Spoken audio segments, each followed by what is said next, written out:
سیدنا ابو امامہ رضی اللہ تعالیٰ عنہ سے روایت ہے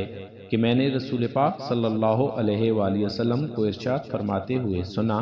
کہ جو شخص فرض نماز کے بعد آیات الکرسی پڑھے اسے جنت میں داخل ہونے سے سوائے موت کی کوئی چیز روک نہیں سکتی۔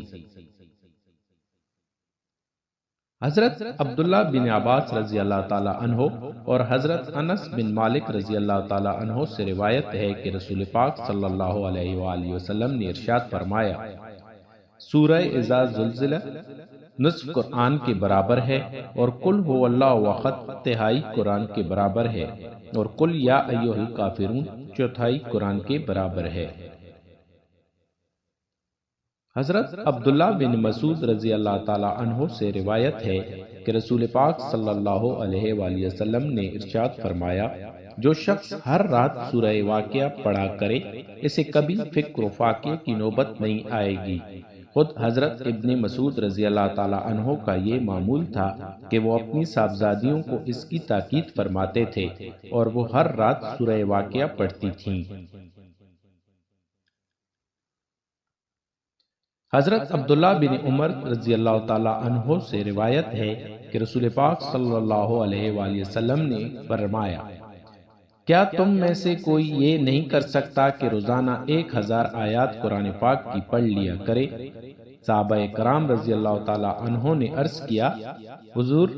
کس میں یہ طاقت ہے کہ روزانہ 1000 آیات پڑھے؟ حضور پاک نے ارشاد فرمایا، کیا تم میں کوئی اتنا نہیں کر سکتا کہ سورہ الہاکم التکاثر پڑھ لیا کرے؟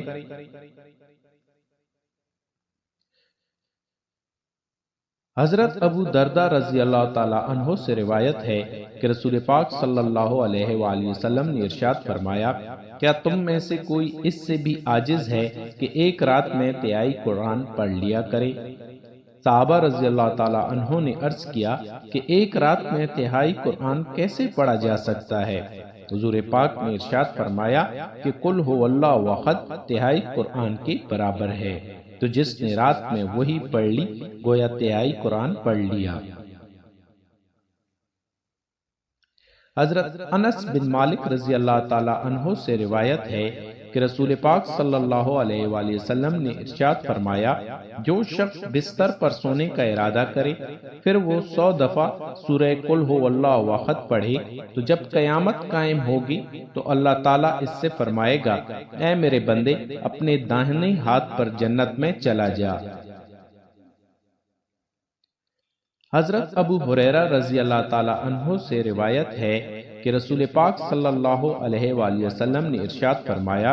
قرآن پاک کی ایک سورت نے جو صرف 30 آیاتوں کی ہے، اس نے ایک بندے کے حق میں اللہ تعالیٰ کے حضور میں سفارش کی یہاں تک کہ وہ بخش دیا گیا،